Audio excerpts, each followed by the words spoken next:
የትምህርት ሴክተርን በሚመለከት አይ ቲንክ በትምህርት ጉዳይ የማይመለከተው የለም። ኢት ኢዝ ቬሪ ኮንትሮቨርሻል። በጣም ብዙ ኢሹዎች ናቸው ያሉትና ሁሉንም ማቅረብ አይቻልም። ሶ የምሞክረው በተሰጠኝ ሰዓት ዋና ዋና የምንላቸውን በትምህርት ሴክተር የተገኙ ግኝቶች ለማመልከት ነው የምሞክረው። የኤኒ ሪፎርም ምንም አይነት ሪፎርም ሲጀምር መጀመሪያ የሚያደርገው ምንድነው ማግኘት ፈልገው ነው። at the end of the day ምንድነው አቺቭ ማድረግ የምንፈልገው ነው። ሶ በትምህርት ሴክተር ፈንዳሜንታሊ ጥራት ያለው ትምህርት ለልጆቻችን መስጠት እንፈልጋለን። ጥራት ያለው ትምህርት ለምን ኢምፖርታንት ነው የሚለው ላይ በዝርዝር መሄድ አያስፈልግም። ኦፍ ኮርስ ነው። ግን ከምንም ነገር በላይ በአገር ደረጃ የምንፈልገው የላቀ ከሌላው ዓለም ጋር መወዳደር የሚችል አገር እናድርግ ካልን ዜን ጥራት ያለው ትምህርት ለልጆቻችን መስጠት አለብን። እኩልነት ኦር ኤኩዊቲ ፍትሃዊነት በትምህርት ላይ አቺቭ ማድረግ ያለብን ሌላው ሁለተኛው ኦብጀክቲቭ ነው። ፍትሃዊነት ኢምፖርታንሱ የሚያጣላ አይመስለኝም። እሱም ቢሆን ልጆቻችን በትምህርት ምክንያት የተለያየ የእድገት አቅጣጫ እንዲይዙ አንፈልግም። በቤተሰብ ደረጃ ልዩነት ቢኖራቸው እንኳን በተቻለ መጠን ትምህርት ከድህነትም መውጫ የተሻለ ህይወት ማግኛ መሆን ስላለበት ሁሉንም በተቻለ መጠን አካታች በሆነ መንገድ ማዳረስ አለብን። ትምህርት ታማኝና ፍትሃዊ ወይም ኢንቴግሪቲ ያለውና ፌር የሆነ መሆን አለበት። ኢንቴግሪቲው ኢምፖርታንስ እውቀት ዝም ብሎ ዲግሪ በመያዝ አይደለም የሚለካው። እንደምታውቁት በእውቀት ነው የሚለካው። በእውቀት ከሆነ ዜን ያገኙትን እውቀት በደንብ በስነ ስርዓት መለካት የምንችልበት ኢንቫይሮንመንት መኖር አለበት። ኢንቴግሪቲው የተበላሸ ትምህርት ካለን ዜን በጣም ረጅም ቦታ መሄድ አንችልም። ከዘመኑ ጋር የዋጀ መሆን አለበት። ዘርፎር በቴክኖሎጂ መታገዝ አለበት። በአጠቃላይ ትምህርት የምናደርጋቸው ለውጦች ለከፍተኛ ትምህርት ሲደርሱ ትልቅ ግብአት ስለሆነ በዛ ላይ የምናተኩረው ስራ እንዳለ ሆኖ ከዛ በተጨማሪ ግን ዩኒቨርሲቲዎቻችን ላይ ከፍተኛ ጠንካራና ሬሌቫንት የሆነ ሪሰርች መስራት የሚችሉ የወደፊት የሀገር መሪዎችን ማስተማርና ማብቃት የሚችሉ ዩኒቨርሲቲዎችን እንዲሆኑ እንፈልጋለን። በምርምር ደረጃ ችግር ፈቺ የሆኑ ምርምሮች እንዲያካሂዱ እንፈልጋለን። መጀመሪያ ለማድረግ ፈልገው ይህን ነው የምንፈልገው። ምንድነው ያለው ሁኔታ ምንድነው የሚለውን ነገር ነው ያጠናነው። ይሄ መጀመሪያ ገና ለውጡ ሲመጣ ጀምሮ በመንግስት ደረጃ የትምህርት ሴክተር ባለሙያዎች የሚባሉት በሙሉ አካቶ የተደረገ ውይይት ውጤት ነው። ከዛ ነው ይሄ ሮድማፕ የትምህርት ሮድማፕ የሚለው ነገር የወጣው። ስናጠና ያገኘነው ከዛ በኋላ የተገኙት በመጀመሪያው ውይይት ከዛም በኋላ መሰረታዊ የሆኑ ችግሮች እንዳሉበት ነው የትምህርት ሴክተሩ የተረዳ ነው። አንደኛ የመሰረተ ልማት ችግር አለ። ቢኮዝ ትምህርት ቤቶቻችን ሪል ለዘመኑ የሚዋጁ ንጽህና ያላቸው ሽንት ቤት ያላቸው በጣም ክራውደድ ያልሆኑ ትምህርት ቤቶች አይደሉም። ለመማር የማይመቹ ስለሆኑ ፈንዳሜንታል የሆነ የኢንፍራስትራክቸር ችግር አለብን። እሱን ማስተካከል አለብን። አንዱ ይሄ የተማሪና የክፍል ጥምርታ ነው። በተለይ በአብዛኛው በከተሞች አካባቢ በብዙ ቦታዎች የአቨሬጅ የትምህርትና የተማሪና የክፍል ጥምርታው በጣም ከፍተኛ ነው። እስካሁን ድረስ ኢን ሰም ፕሌስስ ከ80 ተማሪዎች በክፍል የሚማሩበታል። በመምህራን ላይ የኳሊቲ ችግር በከፍተኛ ሁኔታ አለ። ይሄንን ማስተካከል አለብን። ስርዓተ ትምህርቱን ራሱን እንደገና ፈትሸን አሁን ለዘመኑና አገር የምትፈልገውን መስጠት የሚችል ስርዓተ ትምህርት ነው ወይ የሚል አጠቃላይ ክለሳ መደረግ ነበረበት። ቅድም እንዳልኩት በትምህርት ሴክተር ያለውን ኢፍትሃዊና ኢእኩልነት ማስተካከል አለብን። በተለይ በሀብታም ልጆች ትምህርትና በደሃ ልጆች ትምህርት መካከል ያለውን ልዩነት ማጥበብ አለብን። ቢኮዝ ቅድም እንዳልኩት ከድህነት መውጫ መንገድ አንዱ ትምህርት መሆኑ እንደተጠበቀ ሆኖ ኢንቴግሪቲውን ማስተካከል አለብን። በኋላ አብዛኛው ሰው ከፈተና ጋር ስለሚያያይዘው ነው እንጂ የትምህርት ኢንቴግሪቲ የተማሩትን ትምህርት የሚያውቁ ልጆች አሉን የሉንም የሚለውን ነገር መለካት አለብን። ዋን ፎር ሞር ይሄን የምንለካው ለመጣል አይደለም። ይሄን የምንለካው በትክክል ተምረው ነው ወይ ወደሚቀጥለው ደረጃ የሚሄዱት የሚለውን ማወቅ ስላለብን ነው። እሱን ደግሞ በአቋራጭ በስርቆት በምናምን የምናደርገው ከሆነ ዘን ነገር ዓለሙ ይበላሻል። ፋይናሊ በተለይ በፋውንዴሽናል ኤጁኬሽን የምንለው ከቅድመ ልጅነት ቅድመ መደበኛ ትምህርት ላይ በከፍተኛ ደረጃ መስራት አለብን። ቢኮዝ ዊ ኦል ኖ ዛት ወሳኝ የሆነ የልጆችን የእውቀት የመቀበል ችሎታ ከሚወስኑት ነገሮች አንዱ ኤርሊ ቻይልድሁድ ኤጁኬሽን። እነኚህ ሁሉ ችግሮች እንዳሉን ካየን በኋላ ዜን ሪፎርሙን ምን እናርግ? እነኚህን ጥያቄዎች ለመመለስ መሞከር ነው። ዛትስ ዋት ሪፎርም የሚያደርገው። ከዚህ አንጻር በመጀመሪያ ስርዓተ ትምህርት ላይ ነው የተሰራው። ስርዓተ ትምህርት ሪፎርም ላይ እንደ 3-4 ወሳኝ ነገሮች እንዲካተቱ ነው የተደረገው። አንደኛው የትምህርት ካሪኩለማችን በአብዛኛው አካዳሚክ ስለሆነ ትንሽ የክህሎት እንትን ይጨምርበት ስኪል እንትን ይበል ተብሎ ታስታውሳላችሁ ከ10ኛ ያልቅ የነበረውን ወደ 12ኛ ሲሄድ ወደ ድሮ ኮምፕሬሄንሲቭ ወደሚለው እንትን የገባ ነው። ያንን አቺቭ ለማድረግ ነው።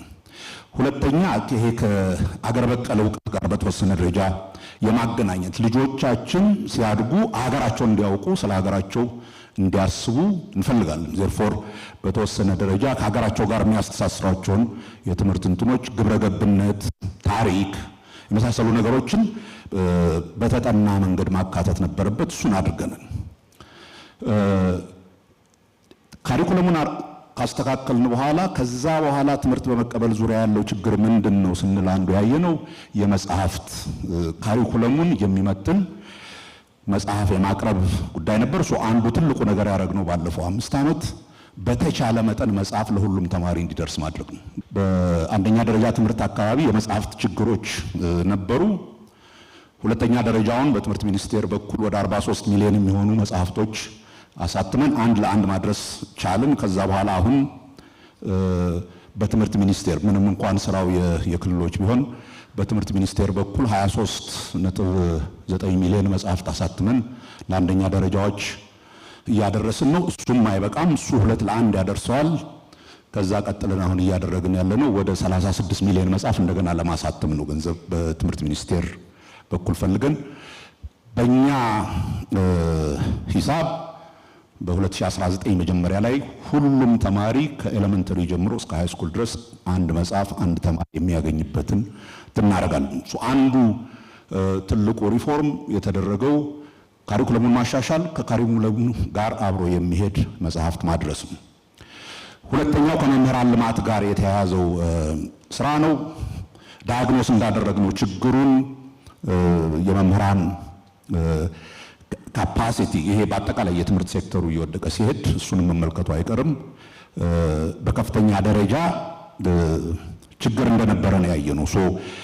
አንዱ የመምህራን ትሬኒንግ የምንሰጥበት መንገድ ችግር ነበረው። በክረምት እየወሰድን ዩዥዋሊ የሚለካው በዲግሪ መያዝና ለመያዝ ስለነበረ ዝም ብሎ ዲግሪ ለማግኘት ተብሎ በክረምት የሚደረግ የክረምት ትምህርት ነበር፣ ያውም በጣም ለትንሽ ጊዜ። እሱን ተውንና በሚያስተምሩት ትምህርት ፕሮፐር የሆነ ችሎታ አላቸው የላቸውም የሚለውን ለመለካትና በዛ ዙሪያ ትሬኒንግ ለመስጠት የክረምት ስልጠናዎች ጀመርን። በዚህ ባለፉት 2 ክረምቶች 113340 የሚሆኑ መምህራንን ፕላስ ደግሞ የትምህርት ቤት ዳይሬክተሮችን እንደገና ከዚህ በፊት ከነበረው ኤክስትራ ካሪኩላር ከሆነ ስራቸው አውጥተን በተቻለ መጠን ከመማር ማስተማርና የትምህርትን ጥራት ከማስጠበቅ ጋር እንዲያያዙ አደረግን። የትምህርት ቤት ዳይሬክተሮች እንደዛ ሰለጠንን። ከዛ የገጠመን በመምህራን ዙሪያ የነበረው ችግር የአስተማሪዎች እጥረት ነው። የአስተማሪዎች እጥረት እንዴት እናስተካክላለን በሚለው አንድ አዲስ እንትን ፈጥረን በሌላ ትምህርት ዲግሪ የያዙ ተማሪዎችን እና ስራ ያላገኙ ተማሪዎችን እንደገን 1 ዓመት በደንብ አድርገን የፔዳጎጂ ትምህርት ሰጥተን አብቅተን ትምህርት ቤት እናስገባቸዋለን በሚል ወደ 4000 የሚሆኑ ተማሪዎችን ዲግሪ ያላቸውን ተማሪዎች እዚህ ውስጥ አስገብተን ማስተማር ጀምረናል። አሁን በኤጁኬሽን ዲፓርትመንቶች በ5 ዩኒቨርሲቲዎች ናው።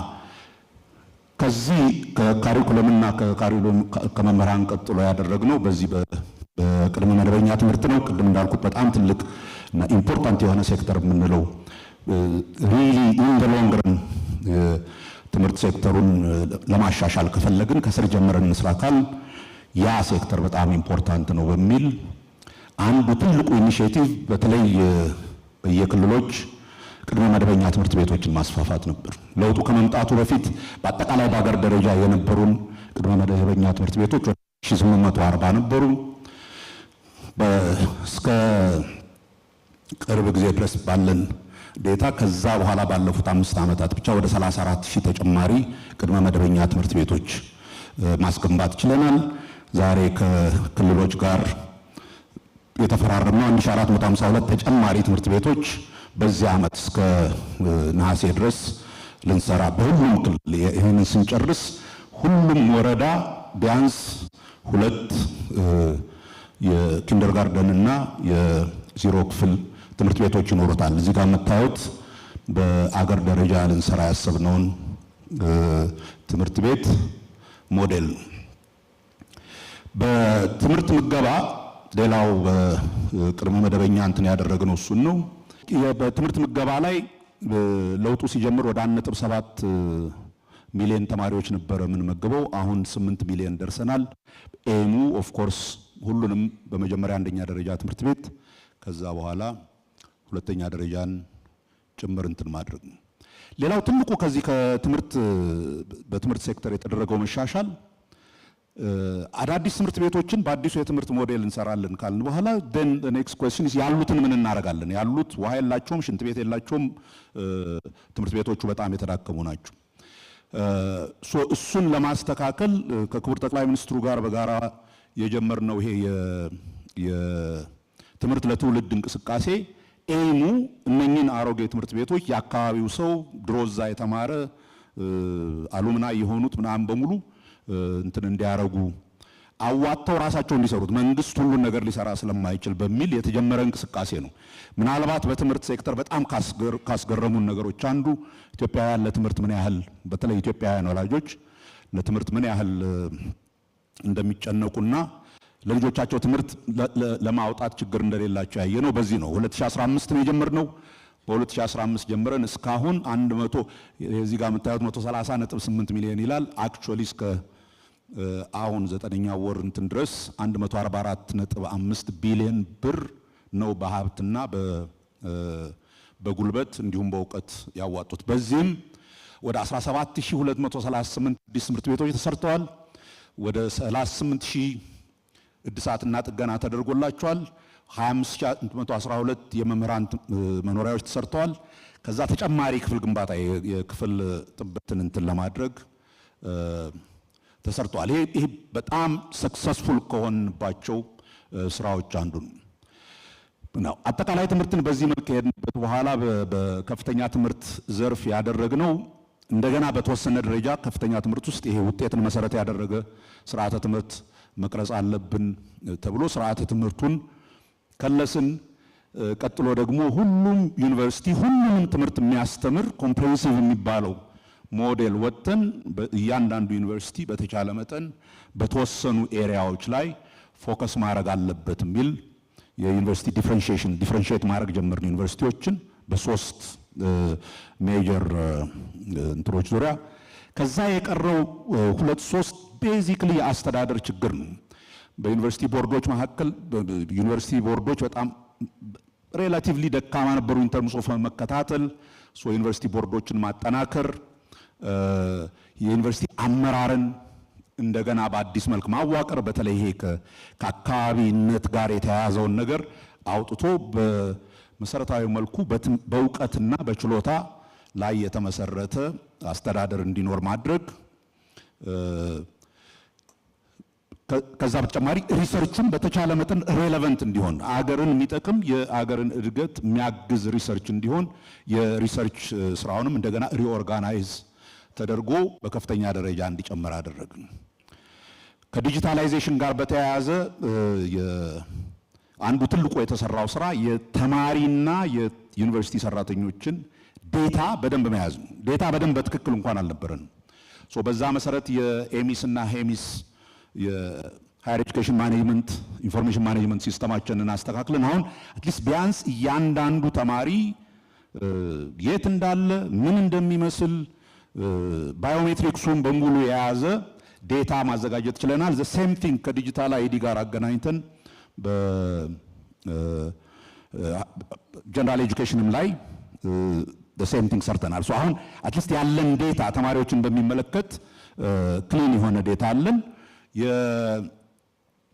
የዩኒቨርሲቲዎች ውስጥ የኢለርኒንግ እና የድብልቅ ትምህርት ሃይብሪድ ኤጁኬሽን ጀምረናል። አዳዲስ ሶፍትዌሮች ከውጭ ከመግዛትና ይሄ በየጊዜው የምንከፍልበት እንዳይሆን አዳዲስ ሶፍትዌሮች ዴቨሎፕ ማድረግ ጀምረናል። በዚህም ወደ 26 የሚሆኑ ሶፍትዌሮችን በትምህርት ሴክተሩ ብቻ በትምህርት ሚኒስቴር ደረጃ አልምተናል። ዩኒቨርሲቲዎች በጣም ብዙ ሶፍትዌሮች ዴቨሎፕ አድርገዋል። ስለ ትምህርት ካወራን ስለ ፈተና መቼም ማውራት አይቀርም። ቢኮዝ ብዙ ቲክቶክ የሚያሰራው ኤሪያ ኦፍ ኤጁኬሽን እሱ ስለሆነ በእኔ ላይ በተለይ በዋናነት ካደረግናቸው ለውጦች ይሄ ኢንቴግሪቲውን መጠበቅ አለብን በሚል የጀመርነው ከፈተናዎች አሰጣጥ ጋር በተያያዘ ነው። እንደምታውቁት በጣም ከባድ የነበረ በየዩኒቨርሲቲዎች አምጥተን ፈተና መስጠት ጀመርን። አሁን አትሊስት ከዛ ከጫካው ወጥተናል። ዲጂታል የሆነ ኦንላይን ፈተና መስጠት ጀምረናል። ስንጀምር ይሄ ሐሳብ ከመጣ 7-8 ዓመት በፊት ነበር። አሁን አትሊስት እስካለፈው ዓመት 23.2% ደርሰናል። በዚህ ዓመት 100% ኦንላይን ፈተና እንሰጣለን ብለን ያደረግነው one thing that is now settled የሆነው ምንም አይነት ከኩረጃና ከማጭበርበር ወር ከፈተና ስርቆት ጋር የተያያዘውን ችግር ፈተናል። እሱ ብቻ አይደለም። አንዴ እሱ ከታወቀ በኋላ ተማሪዎች የበለጠ ማጥናት ስለጀመሩም የሚያልፈው የተማሪ ብዛት ከፍ እያለ ሄዷል። መጀመሪያ ስንጀምር ታስታውሳላችሁ 3.3% ነበር። አሁን ላስት ፈተና ላይ 8.9% ነው። በዚህ በሚቀጥለው ደብል ዲጂት እንደርሳለን ብለን እናስባለን። የትምህርትና ስልጠናን ጥራት በሚመለከት አንዱ ሁለት ነገሮች ብቻ ልጥቀስ። አንደኛው ከአክሬዲቴሽን ጋር የተያያዘ የምንሰራው ስራ ነው። ከሚቀጥለው ዓመት ጀምሮ ኮምፕሊት የሆነ የአክሬዲቴሽን ሲስተም የመጀመሪያው በሎካል አክሬዲቴሽን ከዛ በኋላ ግን ኢንተርናሽናል አክሬዲቴሽን እያንዳንዱ ዩኒቨርሲቲ እንዲኖረው እየሰራን ነው። የአክሬዲቴሽን ህንጻችን አልቋል። ይሄን አክሬዲቴሽን ደግሞ ዝም ብሎ የትምህርትና ስልጠናዎች መስሪያ ቤት እንዲሰራው ሳይሆን አብሶሉትሊ ከዛም ኢንዲፔንደንት የሆነ ከተለያዩ ቦታ የተውጣጡ ፉሊ ኢቫሉዌት እንዲያደርጉ ነው የምንፈልገው ዩኒቨርሲቲዎቻችንን ሶዛት ያሉባቸውን ችግሮች እንትን ለማድረግ የላይሰንስ አሰጣጡም ላይ በጣም ብዙ ሳትሰሙ አትቀሩም። በተለይ ከግል ኮሌጆች ጋር በተያያዘ የላይሰንስ አሰጣጡ በጣም ደካማ ነበር። አሁን በአዲስ መልክ በጣም የወጣውን ክራይቴሪያ በትክክል የሚከተል እንዲሆን አድርገን እየሰራን ወደፊት ምንድነው የምናደርገው? ቀጣይ የትኩረት አቅጣጫዎቻችን ምንድናቸው? ኤግዛክትሊ ያልናቸውን ነገሮች የጀመርናቸውና ባቡሩ ሀዲዱን እንዲይዙ ያደረግናቸውን አሁን እያጠናከርን በምግብ በሁሉም ክልሎች ቅድመ አንደኛ ደረጃ ይሄንን ኬጂ እና እንትኖችን በሁሉም ክልሎች ሙሉ ለሙሉ የማድረግ ስራውን መጨረስ፣ በሁሉም ዩኒቨርሲቲዎች የፈጠራና የኢንኩቤሽን ማዕከላትን ማቋቋም፣ ትምህርት ቤት ምገባ በሁሉም የመንግስት ትምህርት ቤቶች እስካሁን ኤሌመንተሪ ላይ ነበር ያተኮርነው። መሀከለኛ ትምህርትና ከፍተኛ ትምህርት በሁለተኛ ደረጃ ያለ ድረስ ማድረግ፣ የትምህርት ጥራት ላይ ያለውን ስራ በጣም አጠናክረን ለዩኒቨርሲቲዎቻችን ብቁ የሆኑ ከዛም አልፎ አገሪቱን መጠበቅ የሚችሉ ልጆች ማፍራት፣ የትምህርት ለትውልድ ንቅናቄን ማስቀጠል፣ የዩኒቨርሲቲ አስተዳደርን በጀመርነው መልክ የበለጠ አጠናክረን አንድም ከዚህ ከአካባቢውነት ጋር መለየት፣ ሁለተኛም ሜሪት ቤዝድ የሆነ ዩኒቨርሲቲ አስተዳደር እንትን ማድረግ ኤንድ ይሄ ብሔራዊ ብቃት ማረጋገጫ ጋር የተያያዙ ከአክሬዲቴሽን ጋር የተያያዙ ስራዎችን በአጠንክረን መቀጠል። እነኚህ ቅድም እንዳልኩት ከትምህርት ሴክተሩ በጣም አነስተኛ የምንላቸው ስራዎችን ነው፣ ግን ዋና ዋና የሆኑትን ለማሳየት ያክል ነው። አመሰግናለሁ። ጤና እንደምናውቀው ለአገር እድገት ለአገር ብልጽግና ግብአትም ግብም ነው። ምክንያቱም ጤናው የተጠበቀ አምራችና ብቁ ዜጋ መፍጠር ነው የዚህ መንግስት አንዱ ስራ። በባለፉት ከለውጡ ዓመታት በኋላ የተሰሩ ስራዎችን ከማየታችን በፊት በሴክተሩ ከለውጡ በፊት የነበሩ ክፍተቶችን በጋራ እናያለን።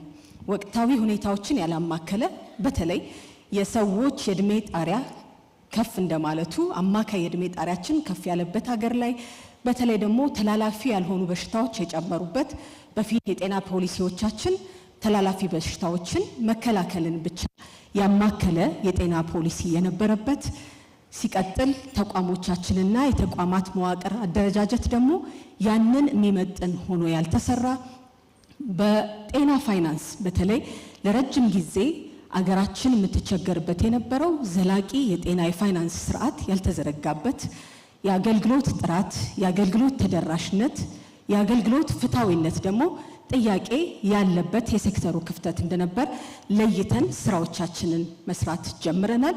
አሁንም ብዙ ለውጦች በዚህ ውስጥ መመዝገብ ጀምረዋል። መረጃን ያማከለ መረጃ ለቁጥር ብቻ ሳይሆን ጥራት ያለው መረጃ እንዲሆን አንድ የሚመጣ መረጃችን ቆይቶ ሳይሆን ቀድሞ መተንተን፣ ቀድሞ ምላሽ መስጠትና ቀድሞ ደግሞ መከላከል የሚያስችል መረጃ እንዲኖር በተለይ በዲጂታላይዜሽን እና በዲጂታል ስርዓቱ ላይ ሰፊ ችግር የነበረበት እንደነበረ አይተን ከፍተኛ ለውጦች በእነዚህ ማድረግ ጀምረናል።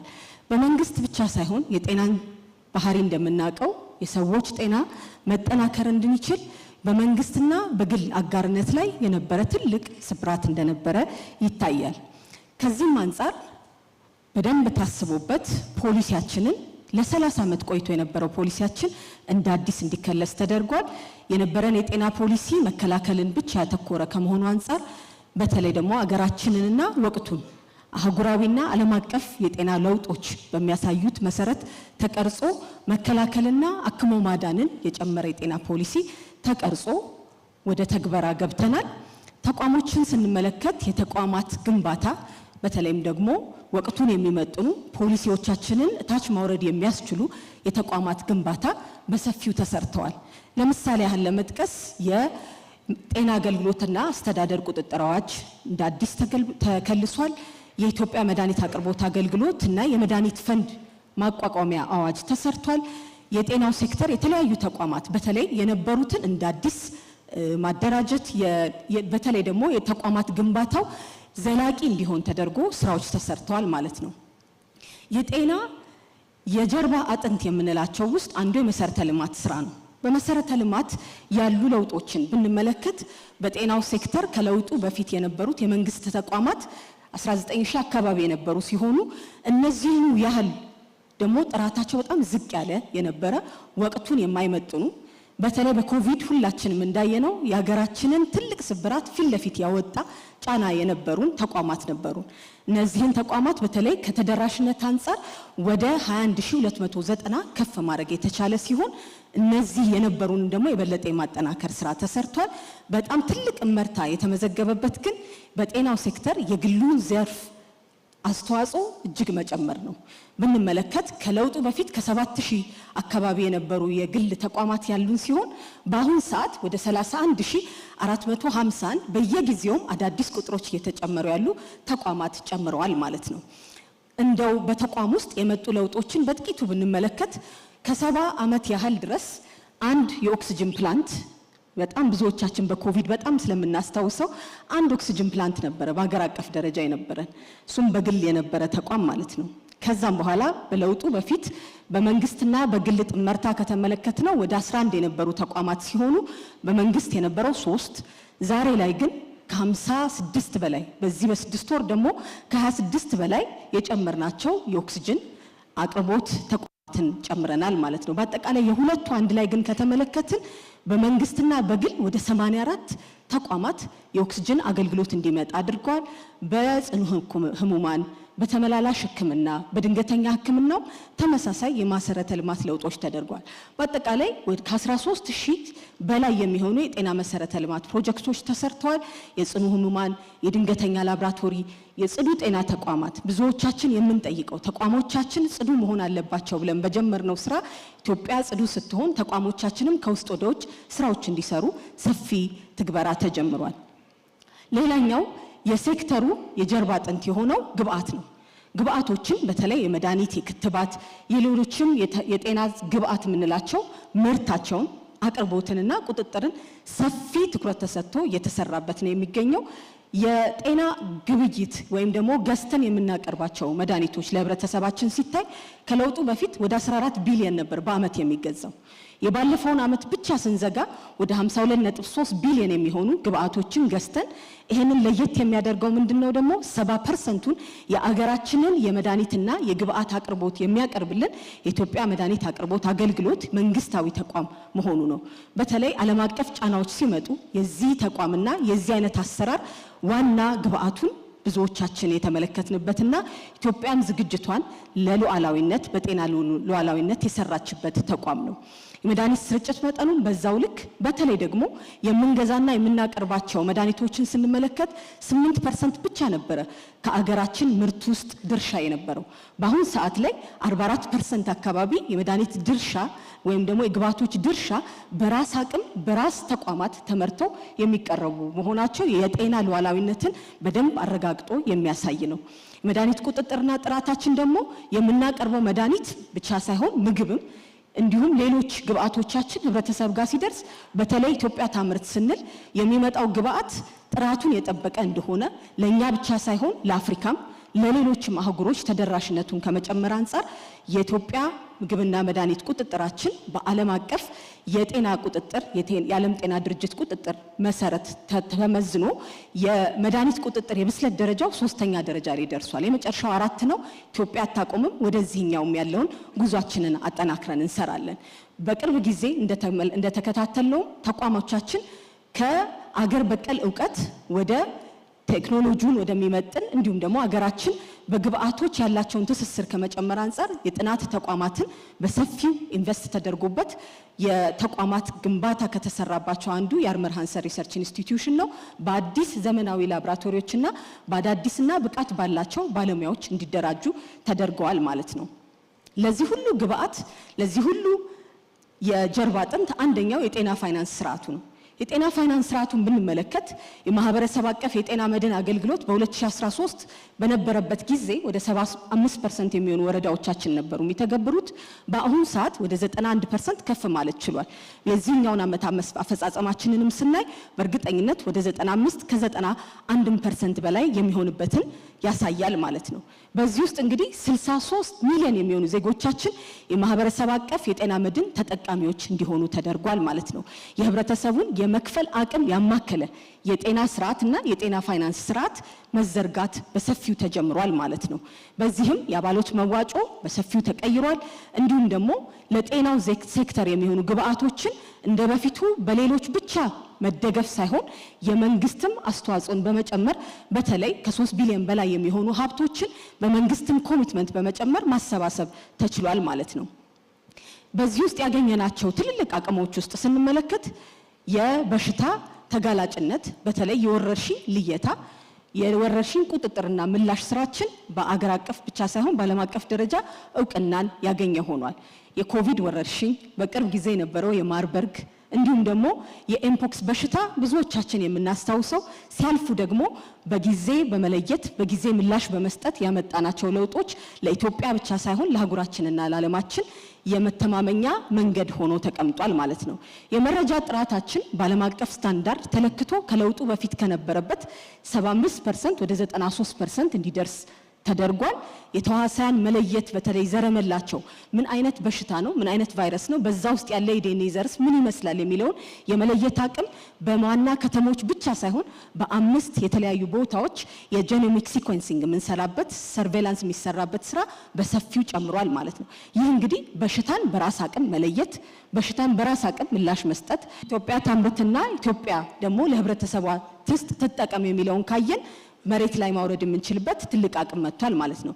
ድንገተኛ የበሽታ ምላሽ ወይም ደግሞ የወረርሽኝ ምላሽ የሚያደርጉ ባለሙያዎቻችንንም ስንመለከት ሰፊ ስልጠናና ሰፊ አቅም በመጨመሩ የ400 በላይ የሚሆኑ ተጋላጭ የሆኑ ወረዳዎች ላይ ምላሽ የሚሰጡ ፈጣን ምላሽ የሚሰጡ ባለሙያዎችን አሰልጥነን በየቦታው ማድረስ ችለናል ማለት ነው።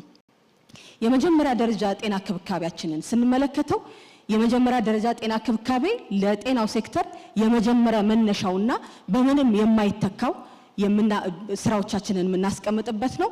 የተለያዩ የሪፎርም ትግበራዎችን እየሰራን ነው።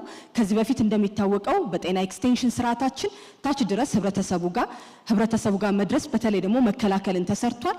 አሁን ደግሞ መከላከልና አክሞ ማዳን በያዝነው ፖሊሲያችን ውስጥ ከ400 በላይ የሚሆኑ ኦፕሬሽን መሰራት የሚችልባቸው ቀዶ ጥገና መሰራት የሚችልባቸው ተቋማትን በመጀመሪያ ደረጃ ጤና ክብካቤ ውስጥ ወደ እናቶች ወደ ህፃናት ጤና ማስጠጋት ተችሏል ማለት ነው። አገልግሎት ሽፋናችንም ከነበረበት 64% በአሁኑ ሰዓት ወደ 86% በላይ መድረስ ችሏል። ተመላላሽ ህክምናዎችን ብንመለከት በተለይ ደግሞ የጤና ፋይናንስ ስርዓቱ ላይ የማህበረሰብ አቀፍ የጤና መድናችን ለህብረተሰቡ በሰጠው ትልቅ ለውጥ በፊት ከነበረን የተመላላሽ አገልግሎታችን በአሁን ሰዓት ወደ 233 ሚሊዮን የሚሆኑ ዜጎች በተለያየ ጊዜ የመጡትን ሁሉ ደምሮ ማለት ነው በአመት ውስጥ ማድረስ የቻልንበት የተመላላሽ ህክምና ነበረን ማለት ነው። ይህም ወደ ተቋማት ሄዶ ቀድሞ በሽታዎችን መከላከልና ምላሽ የመስጠት አቅሙ በእጥፍ ጨምሮ እንዳለ ያሳየናል ማለት ነው። ይህንን ሁሉ ስንሰራ ዋና የጀርባ አጥንታችን የጤና ባለሙያዎች ወይም ደግሞ የሰው ሀብት ልማት ማሻሻያ ስራችን አንዱ ነው። በዚህ ብንመለከት የጤና ባለሙያዎቻችን ቁጥር ከለውጡ በፊት የነበረው 212185 የነበረው በአሁን ሰዓት ከ100,000 በላይ በመጨመር በዚህ በለውጡ ብቻ ከ325,000 በላይ የሚሆኑ የጤና ባለሙያዎች በተለያየ ሙያ ሰልጥነዋል። ይሄን ስንል ደግሞ ለኛ አገር ብቻ ሳይሆን ለሌሎች አገር ዜጎቻችን በተለይ ደግሞ ለአጎራባች አገሮችና ለአፍሪካ ዜጎች ሁሉ በራችንን ክፍት አድርገን ስልጠናዎችን በሰፊው እየሰጠን እንገኛለን። ይህም የባለሙያዎቻችንን በተለያዩ ባለሙያዎች ጥምርታ ከእጥፍ በላይ ያሳደገው እንደሆነ ያሳየናል። ባለሙያዎቻችን በተለያየ ሙያ እንዲሰለጥኑ ቅድም በትምህርት እንደሰማነው በትምህርት ተቋማት ሰፊ ስራዎች እየተሰሩ ነው። ተከታታይ የሆኑ የሙያ ማጎልበቻ ስራዎችም በዛው ልክ እየተቀየሩ ነው ያሉት። መረጃ የሌለው በመረጃ ያልተደገፈ የጤና ስርዓት ባዶ እንደመሆኑ የዲጂታል ጤና በተለይ የኢትዮጵያ የ2025 የዲጂታል ስትራቴጂ ያመጣልንን ለውጦች በመጠቀም ከ2030 የዲጂታል ስትራቴጂ ጋር በማስተሳሰር ደግሞ በተለይ የማህበረሰብ የጤና መረጃ የምንለው ከ112,000 አካባቢ የነበረንን ተመልከቱት። ከ30 ሚሊዮን በላይ የሚሆኑ ዜጎቻችን የጤና መረጃ በቀጥታ ወደ ተቋሞቻችን እንዲደርሱ ማድረግ ችለናል። ይህ እንግዲህ ለወደፊት ቆይቶ የሚሰራ የማህበረሰብ ጤና መረጃዎች ያለን የምንቆይበትን ጊዜ በቀጥታ ወደ ሪል ታይም የሚቀይር አቅም ፈጥሮልናል ማለት ነው። የጤና መረጃ ስርዓቶቹንም በተለይ መናበብ የሚችሉ ከ40 በላይ የሚሆኑ ዲጂታል ቱሎች በእጃችን ላይ ያሉ እነዚህን የማናበብ ከሌሎች ሴክተሮችም ጋር አጠናክሮ የመስራት ስራችንን በሰፊው እየሰራን እንገኛለን። የጤና መረጃ ስርዓታችንንም ከወረቀት አልባ የሆኑ ተቋማት በመጨመር በሰፊው ትልልቅ ስራዎች የተገኙበት የዲጂታል 2030 ግባችንንም በሰፊው የምንተገብርበት ስራ ሆኗል ማለት ነው። ይሄ ሁሉ ሲሰራ የክረምት በጎ ፍቃድ አገልግሎት አንዱ ግብአቱ ነው። የነፃ የጤና ምርመራ ብቻ ብንመለከት በአመት ውስጥ ከ19.5 ሚሊዮን በላይ የሚሆኑ ዜጎች ቢያንስ አንድ ጊዜ የመከላከል የጤና ስርዓት እንዲያገኙ በክረምት በጎ ፍቃድ ውስጥ ማድረግ ተችሏል። ራሳቸውን በመስጠት ህይወትን የሚታደጉ ደም ለጋሾቻችንንም ቁጥር ስንመለከት ከ423,000 በላይ የሚሆኑ ደሞች መሰብሰብ ችለዋል። በበጎ ፍቃድ ከሀገር ውስጥና ከሀገር ውጪ ሌሎችም ባለድርሻ አካላትን በማሳተፍ ከ10,000 በላይ የሚሆኑ ከባባድ የሚባሉ ህክምናዎችን ለማህበረሰባችን ማድረስ ተችሏል ማለት። በዚህ ምን መጣ ካልን ጥቂቶቹን ብቻ ለማየት በእናቶች ጤና ዙሪያ ላይ አንዱ አሳያችን ስለሆነ በተቋማት ውስጥ የሚወልዱ የክትትል የሚያደርጉ እንዲሁም ደግሞ በባለሙያ የወለዱ እናቶቻችን ስንመለከት በጣም ሰፊ የሆነ ለውጥ እንዳለ ያሳየናል። ከዚህም ጋር በተመሳሳይ በእርግዝና ወቅት ወይም በወሊድ ወቅት የሚፈጠር የእናቶች ሞት አዝማሚያን ስናይ በጣም ትልቅ የሆነ እመርታ የተገኘበት በፊት ከነበረም በ2000 ዓመተ ምህረት ካለው ካስተያየ ነው በጣም ልብ የሚሰበር ወደ 871 በመቶ ሺህ በህይወት ከሚወለዱ እናቶች የነበረው ከዛሬ 10 ዓመት በፊት ከነበረውም ጋር ስናስተሳስረው ከ412 በመቶ ሺህ አካባቢ የነበረው ዛሬ ላይ 141 በመቶ ሺህ በህይወት ከሚወለዱ ህፃናት ውስጥ የእናቶች ሞት ቅነሳ በሰፊው ማድረግ ችለናል ማለት ነው። የህፃናት የምግብ ስርዓቱንም የኢትዮጵያ የራሷን ሉዓላዊነት ከምታስመሰግብበት አንዱ ስራ የምግብ ስርዓት ከመሆኑም አንፃር የህፃናት የስርዓተ ምግብ ሁኔታ አዝማሚያዎችም በጣም ትልቅ ለውጥ እንዳዩ ያሳየናል። የህፃናት ሞት አዝማሚያም እንደዛው ማለት ነው። በጨቅላ ህፃናትና ከ5 ዓመት በታች ያሉ ህፃናትን ስንመለከት ማለት ነው። ይሄ ሁሉ ተደምሮ በህይወት የመኖር አማካይ የህይወት ዘመንም እንደምታዩት በጣም ሰፊ የሆነ ለውጥ አሳይቷል ማለት ነው። የጤና ዲፕሎማሲ የተለያዩ ስራዎች የኛን ሀገር ብቻ ሳይሆን የአህጉራችንን ድምጽ በመውሰድ በዓለም ጤና ጉባኤዎች እንዲሁም በአገር አቀፍና በዓለም አቀፍ በአህጉር አቀፍ ስራዎች ላይ የኢትዮጵያን ሳይሆን የሀገራችንን የአፍሪካን የአህጉራችንን ድርድሮችን መምራት ማጸደቅም ስራ በሰፊው የተሰራበት ጊዜ ነው። ይህንንም አጠናክረን እንቀጥላለን። ቀጣይ የትኩረት አቅጣጫዎቻችን ምን ይመስላሉ ካልን ኢትዮጵያ ጠንካራ የመጀመሪያ ጤና ክብካቤ ያላት በጤና ሉዓላዊነቷን የምታስመሰክር የምትቀጥል ከዛ በተጨማሪ በጤና ቱሪዝም ብዙ ጊዜ ከሀገራችን ውጪ ብዙዎች የሚወጡበትን ስራ የማጠናከር ወይም ደግሞ የመቀነስ ስራ በጣም የምንሰራበት ይሆናል ማለት ነው። የመጀመሪያ ደረጃ ጤና ክብካቤያችንን ሁለንተናዊ ማድረግ፣ ብቁ የጤና ባለሙያዎችን መፍጠር፣ የጤና ሰራተኞቻችን ስልጠና ምርታማነትን መጨመር፣ የማትጊያ ስርዓታቸውንም ማጠናከር የትኩረት አቅጣጫችን ነው። የዲጂታል ጤና ማስፋፋት ስራችንም ከዲጂታል 2030 ስትራቴጂ ጋር በጣም አጠናክረን የምንቀጥልበት ወረቀት አልባ የሆኑ ተቋማትን መረጃዎችን ሪል ታይም እንዲሆኑ የማናበብ ስራ እንሰራለን። የሀገር ውስጥ ምርታችንን ዛሬ የጀመርንበትና የደረስንበት ላይ ሳንዘናጋ አጠናክረን የምንቀጥልበት ይሆናል። ዘላቂ የጤና ፋይናንስ ስርዓት በመዘርጋት ደግሞ በተለይ በጤና መድን የሚሸፈኑ ህብረተሰባችንን ቁጥር መጨመር፣ በጤናው ዘርፍ ደግሞ የተለያዩ ሪፎርሞችን የጤናው ዘርፍ እንደ ሪፎርም ተግባሪነቱ በማፋጠን የስነ ምህዳር ግንባታውን ያጠናክራል። በሜዲካል ቱሪዝም በአገር ውስጥ እርስ በርስ የምንቀባበልበት ከዛ በተጨማሪም ደግሞ ከሜዲካል ቱሪዝሙ የውጭ ሀገር ሪፈራልን የምንቀንስበት ግብ አስቀምጠናል። እጅግ አድርጌ ያመሰግናል። ክቡር ዶክተር አብይ አህመድ የፌዴሪ ጠቅላይ ሚኒስትርና የዕለቱ የክብር እንግዳ፣ የተከበሩ አቶ ታገሰ ጫፎ የህዝብ ተወካዮች ምክር ቤት አፈ ጉባኤ፣ ክቡር አቶ አደም ፋራህ በምክትል ጠቅላይ ሚኒስትር ማዕረግ የብልጽግና ፓርቲ ጽህፈት ቤት ኃላፊ፣ ክቡራትና ክቡራን ሁላችሁም እንኳን ደህና መጣችሁ ማለት እወዳለሁ። አመሰግናለሁ። ሁለቱ ከኔ ቀደም ያቀረቡት እህትና ወንድሞቼ የማህበራዊ ልማት ስራችን በምን መልኩ እየሄደ እንደሆነ አንስተዋል። ጤናው የተጠበቀ እውቀት የሸመተ ዜጋ የማምረት አቅሙ ጨምሮ ሀገርንም ራሱንም ተወዳዳሪ የሚያደርግበትን ስራ ደግሞ በስራና ክህሎት ሚኒስቴር አማካይነት በዘርፉ ላለፉት ዓመታት በርካታ ስራዎች ሲሰሩ ቆይቷል። የስራና ክህሎት ሚኒስቴር እንደ ዘርፍ ዜጎችንም ሀገርንም ተጠቃሚ የሚያደርጉ ጉዳዮች ላይ ትኩረት አድርጓል። ይሄ ደግሞ ላለፉት ዓመታት እንደ ተቋም በአዲስ እይታ የተቋቋመ ተቋም ነው። በዘርፉ ደግሞ ሲሰሩ የነበሩ ስራዎች በርካታ ባለድርሻ አካላትን ያሳተፉ ክህሎት መር የምንለውን የስራ እድል ፈጠራ ስራ በአዲስ እሳቤና ቅኝት ለመምራት ያስቻሉ ናቸው። የዘርፉ ትልም ብቁ የሰው ሀብት ምቹና አስተማማኝ የስራ እድል የሞላባትን ኢትዮጵያ ማየት ነው። ብዙ ሩቅ አይሆንም። ሁለት መሰረታዊ ጉዳዮች ላይ በአንድ በኩል የእሳቤ ለውጥን በሌላ መንገድ የውጤታማነት ለውጥን መሰረት ያደረጉ ስራዎች ተሰርቷል።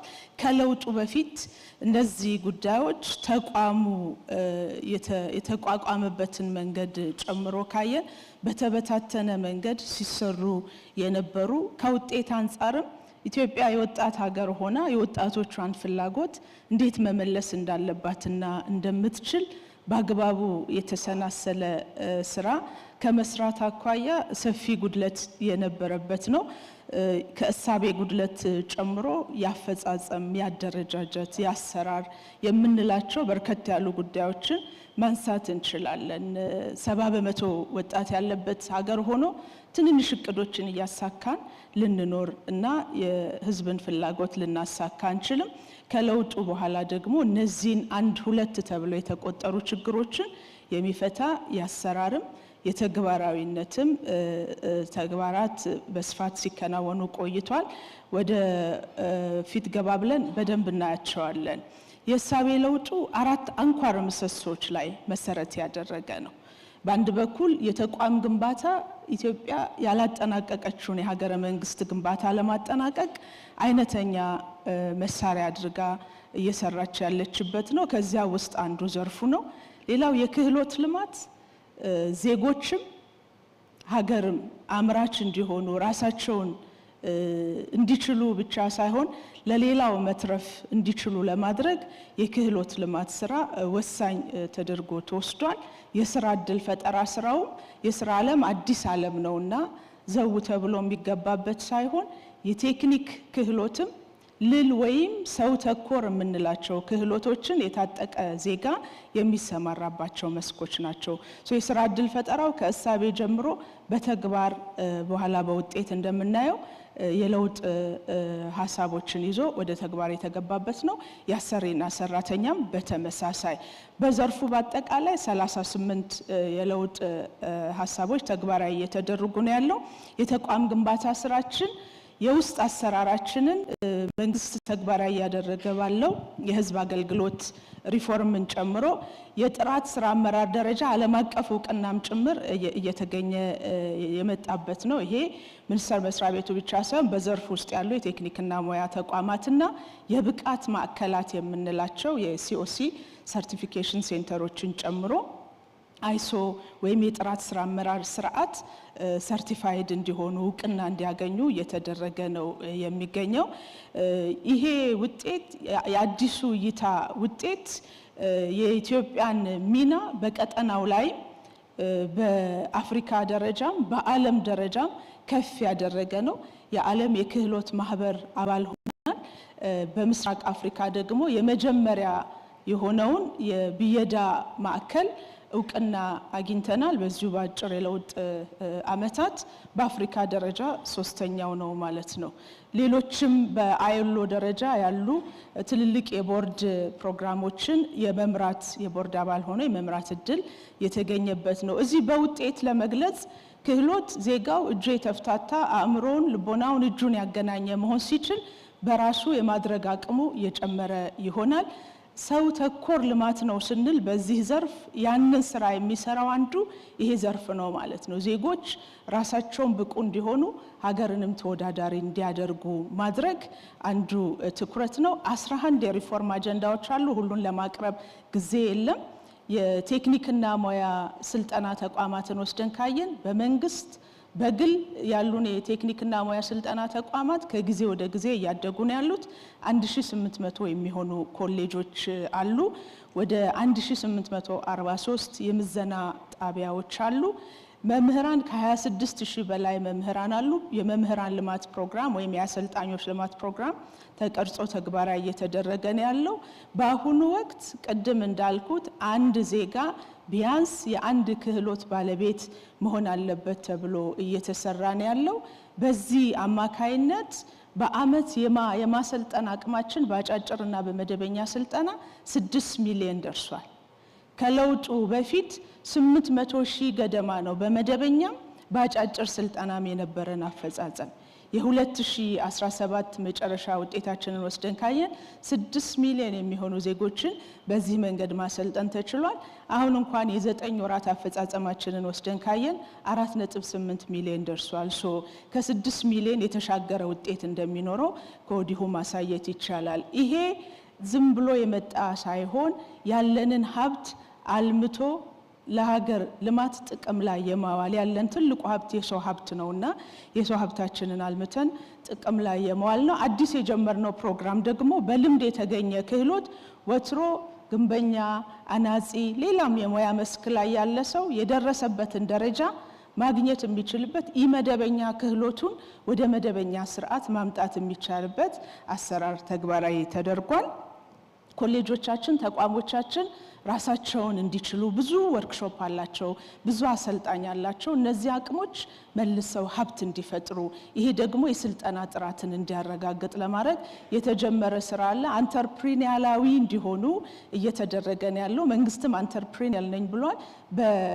በዛ መሰረት በዘርፉ አንተርፕሪኒያላዊነት በደንብ ትርጉም ተሰጥቶት አዳዲስ ፈጠራዎችን ጨምሮ ቅድም ምናልባት መግቢያው ላይ የክቡር ጠቅላይ ሚኒስትራችንን መልእክት በደንብ ያያችሁ ይመስለኛል። በዘርፉ የቴክኖሎጂ ሽግግር በቴክኒክና ሙያ ስልጠና ተቋማት ምን እሴት እየጨመረ እንዳለ እየታየ ያለ ውጤት ስለሆነ ይሄ በልጥ ተጠናክሮ መቀጠል አለበት።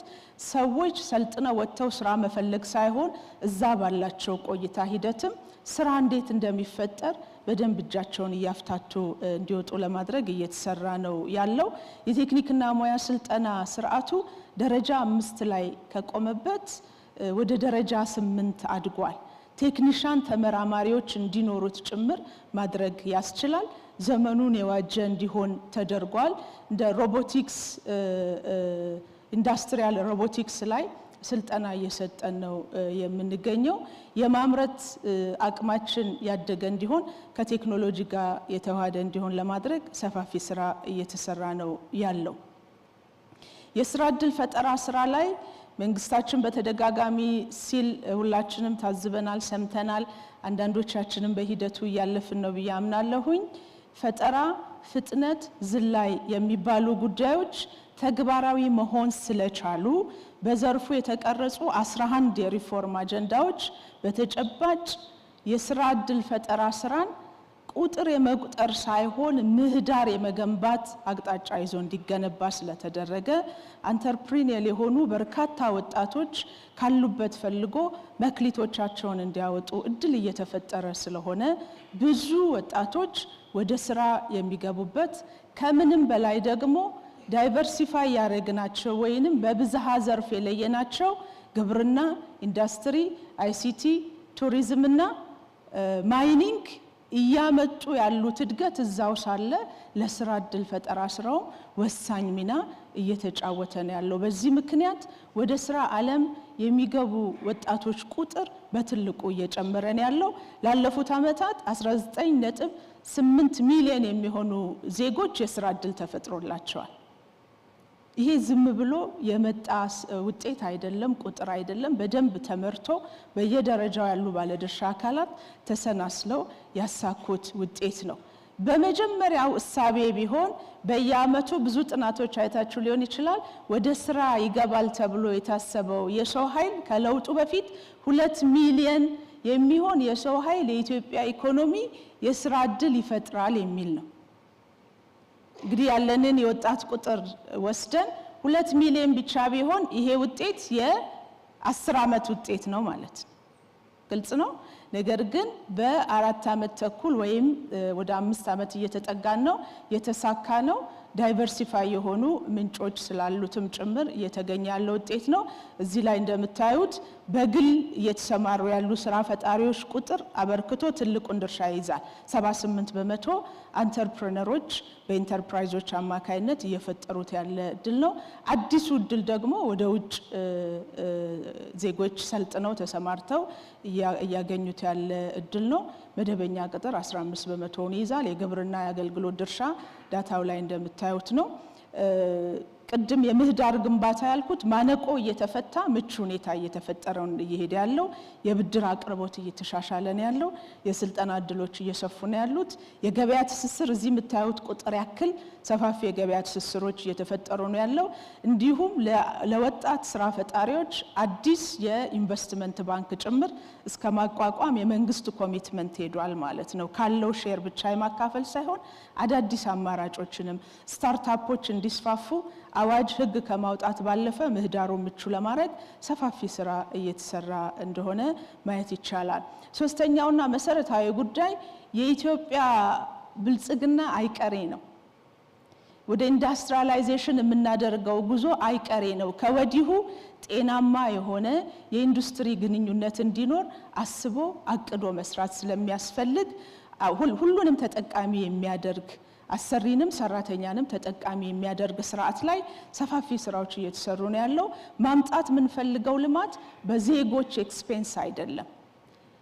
ዜጋ ተኮርነን ሰው ተኮርነን ብለን ስንል ማምጣት የምንፈልገው ልማት የዜጎችን ደህንነትም ጭምር የጠበቀ እንዲሆን ከፍተኛ ቁጥጥር የማካሄድ ስራዎችም እየተሰሩ ነው ያለው። ሌላኛው መሰረታዊ ስኬት ብለን የምናስበው ዲጂታላይዜሽን ነው። ከ2025ም 2030 ላይ ማሁን ያለውን ወስደን ካየን ዘርፉን በዘመነ መንገድ ለመምራት የቴክኒክና ሙያ ስልጠና ስርዓቱን ያሰሪና ሰራተኛ ግንኙነትና የስራ ዕድል ፈጠራውን የኢትዮጵያ ገበያ መረጃ ስርዓትን መሰረት አድርገን እየገነባን ነው ያለነው። የቴክኒክና ሙያ ስልጠና ስርዓቱ ካሁን ቀደም የዲጂታላይዜሽን ፕሮግራም አልነበረውም። 74 የሚሆኑ ፖሊቴክኒክ ኮሌጆችን መድረስ ችለናል። ብዙ መስራት እንዳለብን እናምናለን። ነገር ግን ቀላል ያልሆነ ርቀት ደግሞ መተናል። በቀጣይ ትኩረት የምናደርገው አንዱ የተቋም ግንባታ ስራችንን ነው። ይሄ አንተርፕሪኒየር ለማድረግ የተጀመረውን ስርዓት በመላው የቴክኒክና ሙያ ስልጠና ስርዓት ውስጥ አጠናክረን እንቀጥላለን። የሰው ሀብት ልማት ስራዎቻችን ጊዜውን የዋጁ እንዲሆኑ ለማድረግ በትኩረት እንሰራለን። ክህሎት መር የስራ ዕድል አማራጮችን ማስፋት ላይና ጥራት ማስጠበቅ ላይ በርትተን እንሰራለን። ዲጂታላይዜሽን ላይ የጀመርነውን የበለጠ እናሳልጣለን። የኢንዱስትሪ ባህልና የስራ ባህል ግንባታ ላይ የበለጠ ትኩረት እናደርጋለን። እጅግ አድርጌ አመሰግናለሁ።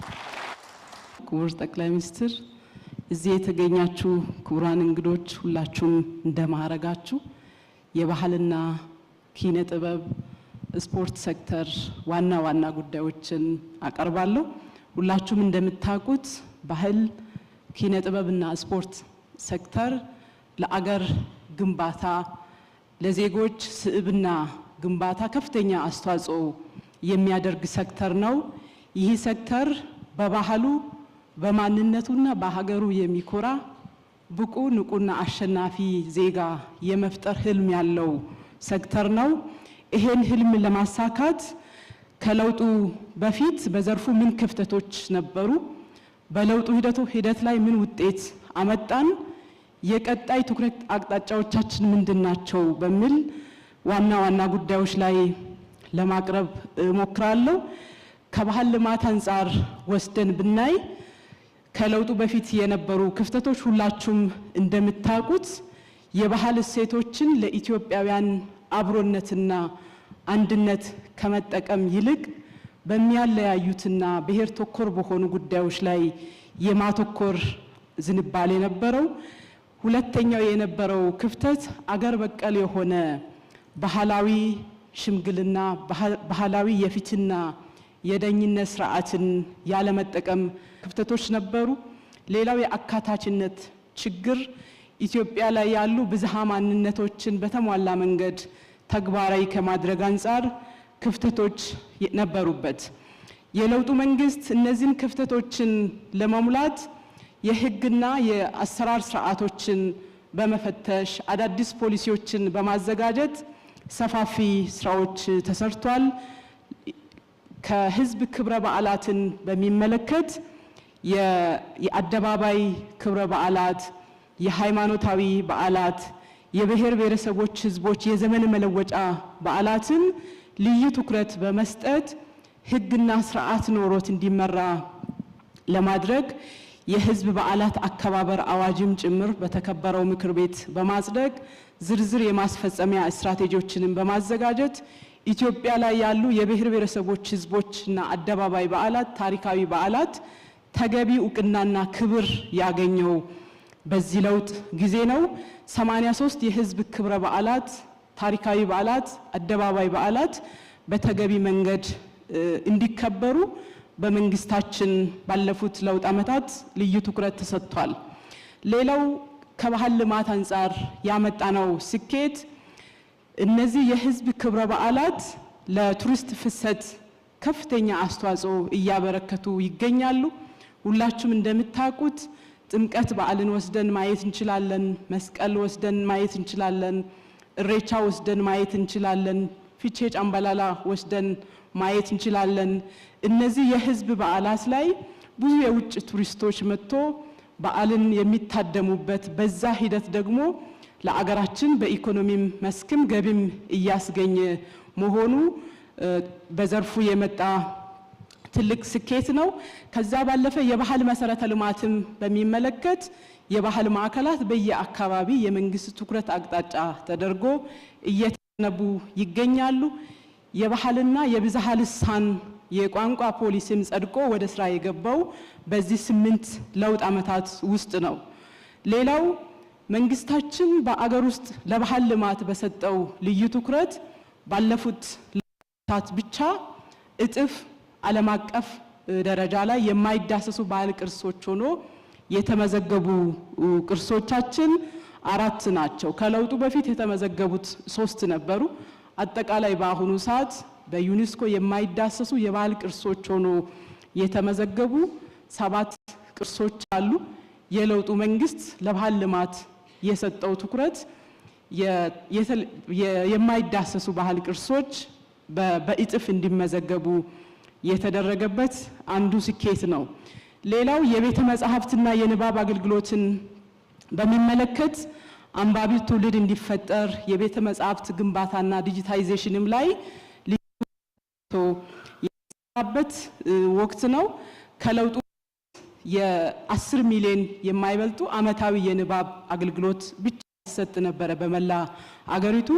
እንዲሁም 210 ቤተ መጻሕፍት ብቻ ነበሩ።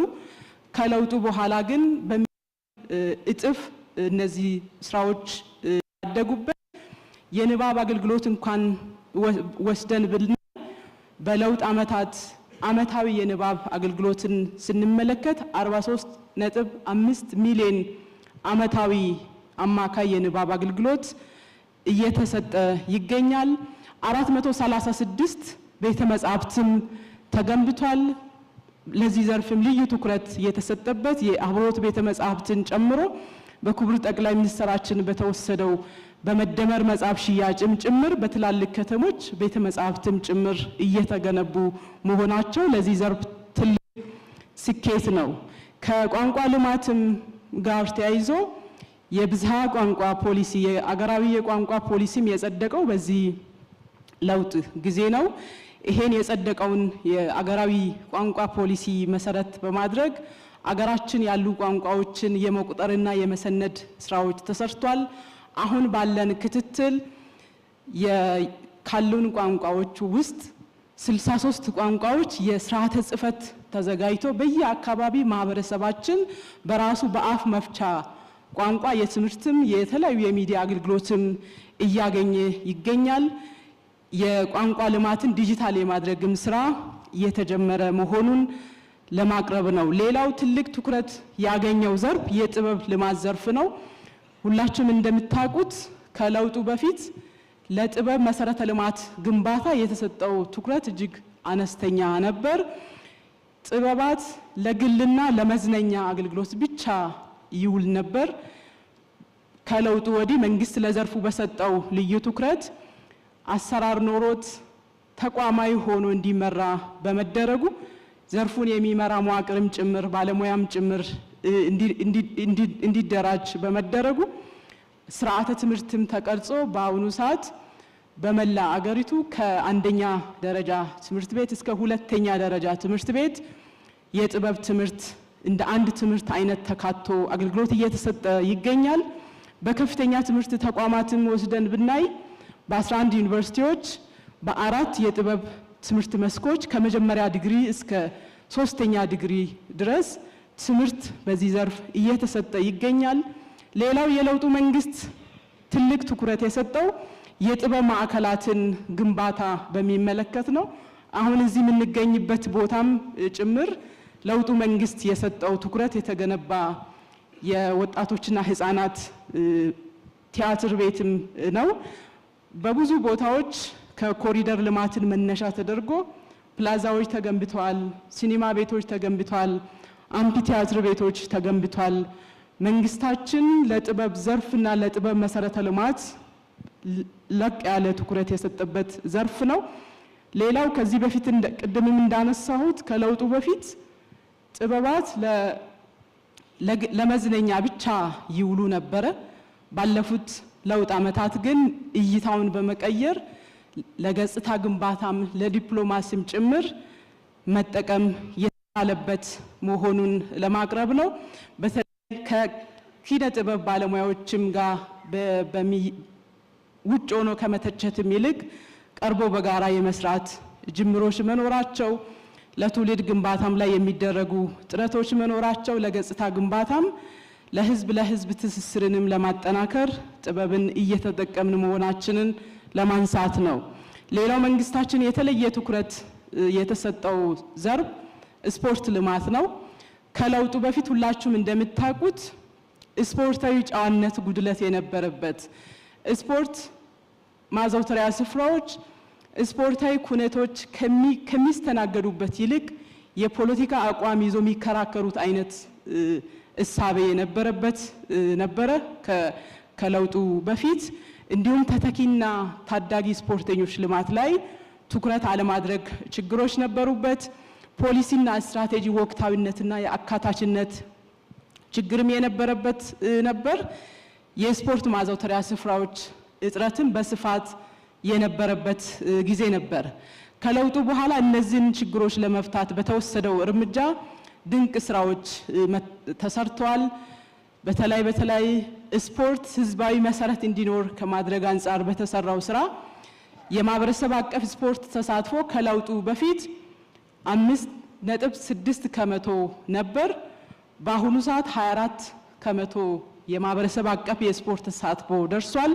በትላልቅ ከተሞች ላይ ስፖርትን መስራት ልምምድ እየሆነ መጥቷል። ይሄ ወደፊትም ተጠናክሮ መሄድ ያለበት በለውጡ የተሻለ ውጤት የተገኘበት ዘርፍ ነው።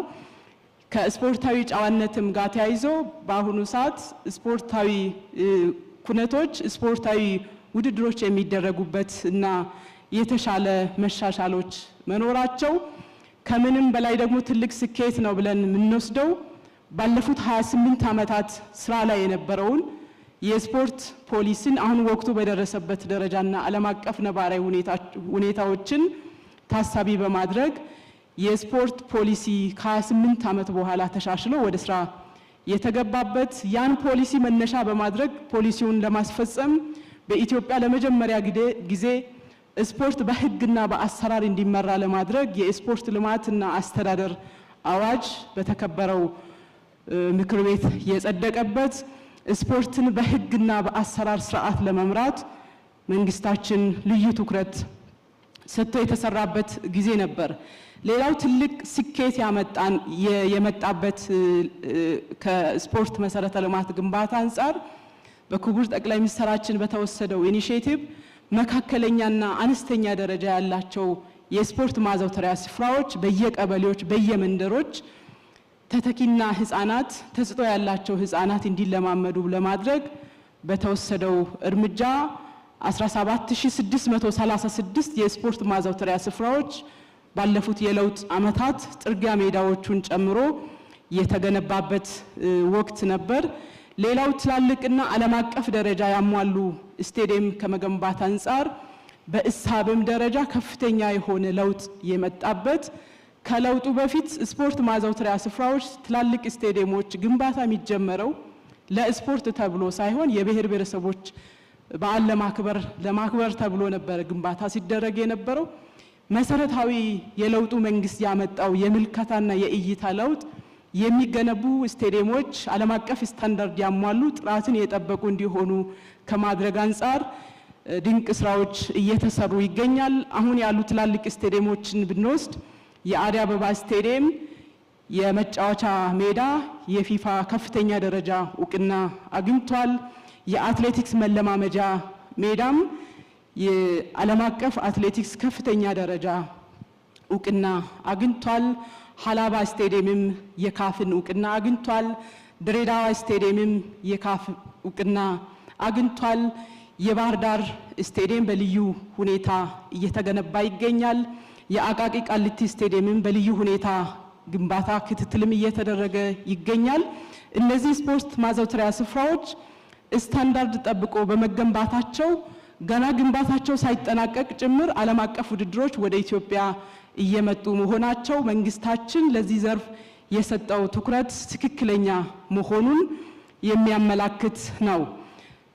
ሌላው ቀጣይ እነዚህን ውጤቶች ካመጣን ቅድም ያስቀመጥነውን የዘርፉን ህልም ለማሳካት ቀጣይ ልዩ ትኩረት ሰጥተን መስራት ያለብን ስራዎች አሉ።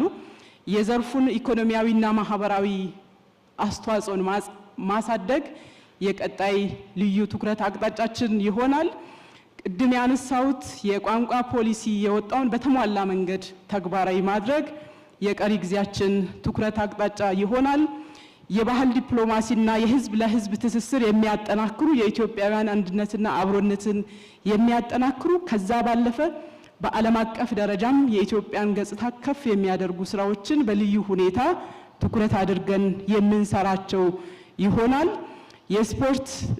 ስፖርት በልማት በህግና በአሰራር እንዲመራ የተጀመረውም ስራ ማጠናከር ይጠይቃል። ታዳጊና ተተኪ ስፖርተኞችን ማፍራት ልዩ ትኩረት ሰጥተን የምንሰራቸው ይሆናል።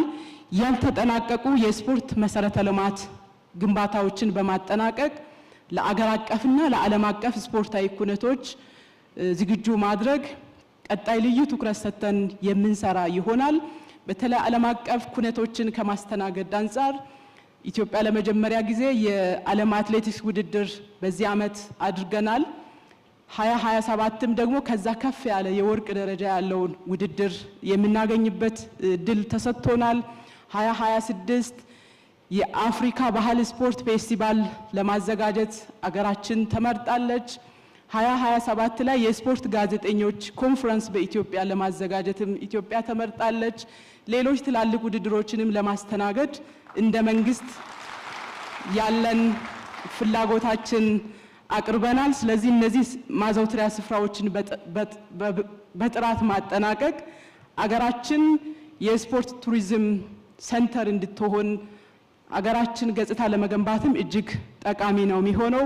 ይሄን ሁሉ በማድረግ በሁሉም ስፖርት አይነቶች ዓለም አቀፍ ደረጃ ተወዳዳሪና አሸናፊ ብሔራዊ ቡድንን በመፍጠር ኢትዮጵያውያን ኩራት ምንጭ እናደርጋለን። እጅግ በጣም አድርጌ አመሰግናለሁ። ክቡር ጠቅላይ ሚኒስትር፣ የተከበራችሁ እንግዶቻችን፣ ክቡራንና ክቡራት፣ ሁላችሁም እንደየማረጋችሁ እንደምን ዋላችሁ፣ እንኳን ሰላም መጣችሁ ለማለት ወዳለሁ። እንግዲህ መጨረሻ የማቀርበው በምክንያት ነው። ያያቻቸው አራቱ ሴክተሮችን ጨምሮ እንደዚሁም ደግሞ ከዚህ ቀደም የቀረበ የፋይናንስ ሴክተሩም የኢኮኖሚ ሴክተሩም መጨረሻው የዜጎችን ሁለንተናዊ ተጠቃሚነት እውን ማድረግ ነው። ሄዶ ሄዶ ሰው ላይ ነው የሚያርፈው። መንግስታችን ደግሞ ከለውጡ ማግስት ጀምሮ ሰው ተኮር የሆኑ ተግባራትን በመስራት የዜጎችን ሁለንተናዊ ተጠቃሚነት ለማረጋገጥ ሰፊ ስራዎችን ሰርቷል። በዚህም የሴቶችና ማህበራዊ ሴክተርም ሰፋፊ ስራዎችን አልሞ እየሰራ የነበረው የዜጎችን ሁለንተናዊ ተጠቃሚነት በማረጋገጥ ማህበራዊ ጥበቃ ሰስተነብል በሆነ መንገድ በዘላቂነት የሰፈነባት የበለጸገች ኢትዮጵያን እውን ማድረግ ነው። ሴክተሩ ሴክተር ተሻጋሪ ወይም ክሮስ ሴክተራል እንደመሆኑ መጠን ከሁሉም ሴክተሮች ጋር በጋራ የሚሰራና የተሰጠውንም ተልዕኮ የሚፈጽም ነው። እንግዲህ ይህንን ራዕይ እውን ለማድረግ ከለውጡ በፊት ምን ክፍተቶች ነበሩ የሚለው ታይቷል። የመጀመሪያው የዜጎችን፣ የሴቶችን፣ የህፃናትን፣ የወጣቶችን፣ የአረጋውያንን፣ የአካል ጉዳተኞችን ሁለንተናዊ ተጠቃሚነት ትኩረት ተደርጎ ያልተሰራበት እንደነበረ ማየት ይቻላል። ሰፋፊ ማህበራዊ ቀውሶች የነበሩበት፣ በተለይ ዜጎች በጎዳና ላይ ህይወታቸውን ሲያሳልፉ ምንም አይነት ኢንተርቬንሽን ወይም ፕሮግራም ዲዛይን ተደርጎ ትኩረት ተሰጥቶ ያልተሰራበት፣ በዋነኛነት ደግሞ ሰው ተኮር ድጋፍና ማህበራዊ አገልግሎቶች በትኩረት አለመሰራታቸው አንዱ ትልቁ ክፍተት ነው። በዋነኛነት ዜጎች በተለያዩ ማህበራዊ ፕሮግራም ተጠቃሚ በሚሆኑበት ሰዓት በተለይ ከመደገፍ ወጥተው አምራች ዜጋ እንዲሆኑ ከማድረግ አንጻር ትኩረት ተሰጥቶ ያልተሰራበትና ዜጎች ሁል ጊዜ ተመጽዋች እንዲሆኑ በሚያደርግ መንገድ ያው ሁላችንም የምናውቀው የሴፍትኔት ፕሮግራም ተጠቃሚነት ላይ እጅግ ልዩ ስራዎችን በለውጡ ባይሰራ ኖሮ ትልቅ ክፍተት እንደነበረ ያየንበት በመጨረሻም ሁሉም ሴክተሮች ያካቶ ትግበራን እውን ከማድረግ አኳያ ሰፊ ክፍተት ያለባቸውና እንደዚሁም ለህዝቦች ተጠቃሚነት የሚሰሩ መሆናቸውን ሲፈተሽ ተጠያቂነትም የአሰራር ስርዓት ያልተዘረጋበት መሆኑን እንመለከታለን። እነዚህን ክፍተቶች እንግዲህ ለመሙላት የተወሰዱ የመፍትሄ እርምጃዎች አሉ። የመጀመሪያው የፖሊሲና የህግ ማዕቀፎችን መመልከትና የዜጎችን ሁለንተናዊ ተጠቃሚነት በሚያረጋግጥ መንገድ መስራት ነው። ይሄንን ሰፊ የሆኑ የፖሊሲ ሪፎርሞች ተደርገዋል። ከዛ በተጨማሪ የተቋም ግንባታ ነው። የመዋቅር ሪፎርም ማድረግና በተለይ የወጣቶች፣ የሴቶች፣ የአረጋውያን፣ የአካል ጉዳተኞች የተለያዩ አደረጃጀቶች መኖራቸው ጥያቄያቸውን፣ መብታቸውን በትክክለኛው መንገድ እንዳያቀርቡ ግዴታቸውንም መወጣት እንዳይችሉ ያደረገበት ስለሆነ የተለያዩ አደረጃጀቶችን በመደገፍ ሪፎርም እንዲያደርጉና ተጠቃሚነታቸው እንዲረጋገጥ የማድረግ ስራ ተሰርቷል። በዋነኛነት ደግሞ ሰው ተኮር ሰብአዊ አገልግሎቶችን በተለይ አቅመ ደካማ ለሆኑና ለተለያዩ የማህበራዊ ችግር ተጋላጭ የሆኑ የህብረተሰብ ክፍሎችን የመደገፍ ስራን የማገዝ ስራን ባህል ከማድረግ አንጻርም ተሰርቷል። እነዚህን እውን ለማድረግ በተለይ ፖሊሲዎችን፣ የህግ ማዕቀፎችን፣ አደረጃጀቶችን ለታለመላቸው ዓላማ ለመዋልና ግባቸውን እንዲመቱ ለማድረግ ትልልቅ አገራዊ ፕሮግራሞችና ኢንቨስትመንቶችን መንግስት አድርጓል። በቢሊዮኖች የሚቆጠሩ ብሮች የሚቆጠሩ ኢንቨስትመንት በተለያዩ ፕሮግራሞች ያከናወነ ሲሆን በተለይ ደሃና ተጋላጭ የሆኑ ማህበራዊ ችግር ውስጥ ያሉ ወገኖቻችን የመልሶ ማቋቋም ስራዎችን በሰፊው ሰርተናል። የሴቶችንና የወጣቶችን አቅም በመገንባት የኢኮኖሚ ተጠቃሚነታቸው እንዲረጋገጥ የማድረግ ስራ ተሰርቷል። በተለይ ደግሞ ከወጣቶች አኳያ የስብዕና ግንባታ ላይ ትኩረት አድርገው ተሰርቷል። ቅድም እንዳልኩት የገጠርና የከተማ ሴፍትኔት ፕሮግራም ሰዎች የዲፔንደንሲ ሲንድሮም ወይም ደግሞ የተመጽዋችነት ባህል እንዳይኖር ከማድረግ አኳያ የማህበራዊ አገልግሎቶችን ትስስር በመፍጠርም በሚሊዮኖች የሚቆጠሩ ዜጎች ተጠቃሚ እንዲሆኑ ማድረግ ተችሏል። እንግዲህ ወደ ተጠቃሚነት ላይ ትኩረት አድርገን ስናይ የመጀመሪያው የሚሆነው የኢኮኖሚ ተጠቃሚነት ነው። ከወጣቶች አኳያ ከ4 ሚሊዮን በላይ የሚሆኑ ወጣቶች በዚህ በለውጥ ጊዜ ውስጥ በተዘዋዋሪ ብድር ፈንድ የወጣቶች የተዘዋዋሪ ብድር ፈንድና በመደበኛው ብድር ተጠቃሚ እንዲሆኑ ማድረግ ተችሏል። ቅድም በስራና ክህሎት ክብርት ሚኒስትር እንዳቀረቡት ደግሞ በብዙ ሚሊዮኖች የሚቆጠሩ ወጣቶች የስራ ዕድል የተፈጠረበት ሁኔታ እንመለከታለን። የቁጠባ ባህልን እንዲያዳብሩ ከማድረግ አንጻርም ከ5 ሚሊዮን በላይ የሆኑ ወጣቶች ተጠቃሚ እንዲሆኑ ማድረግ ተችሏል። ሴቶችን ስንመለከት ከ26 ሚሊዮን በላይ የሚሆኑ በቁጠባና በብድር አገልግሎት ተጠቃሚ እንዲሆኑ ማድረግ ተችሏል። በጣም የደገፈን ነገር ከቀበሌ ጀምሮ የሴቶች የልማት ህብረትን ውጤታማ በሆነ መንገድ ማደራጀታችን ተጠቃሚነታቸው በኢኮኖሚ እንዲረጋገጥ ማድረግ ተችሏል። በዚህም ከ900 ሺህ በላይ የሴቶች የልማት ህብረት ማደራጀት ችለናል። በተለይ በሌማት ትሩፋት ላይ በየትኛውም አካባቢ ሄዳችሁ ብታዩ የኢኮኖሚ ተጠቃሚነትን እያረጋገጡ ያሉ በጣም ብዙ ሴቶችን ማየት እንችላለን። ሁለተኛው ተጠቃሚነትና ተሳትፎ የምንለው የፖለቲካ ተሳትፎ ነው። በተለይ በውሳኔ ሰጭነት ላይ መምጣትን በተመለከተ ሴቶች እንግዲህ የሀገራችን 50% በላይ የሚሆነውን ቁጥር የሚሸፍኑ ናቸው። ወጣቶችን ስንመለከት ደግሞ ከ70% በላይ የሆነው የህብረተሰባችን ክፍሎች ወጣቶች ናቸው። እነዚህም በፖለቲካው ንቁ ተሳትፎ እንዲያደርጉ ማድረግ ካልተቻለ በስተቀር የሀገረ መንግስት ግንባታው እውን ሊሆን አይችልምና ከዚህ አኳያ በለውጡ ማግስት እንደምታስታውሱት በአፍሪካም ደረጃ በዓለምም ትልቅ መነጋገሪያ የሆነው ከ50% በላይ የሆኑ የካቢኔ አባላት ሴቶች እንዲሆኑና ቁልፍ የሚባሉ የኢኮኖሚ ሴክተርን፣ የፍትህ ሴክተርን፣ የጸጥታ ተቋማትን እንዲመሩ የተደረገበት ትልቅ ለውጥ መሆኑን እናስተውላለን።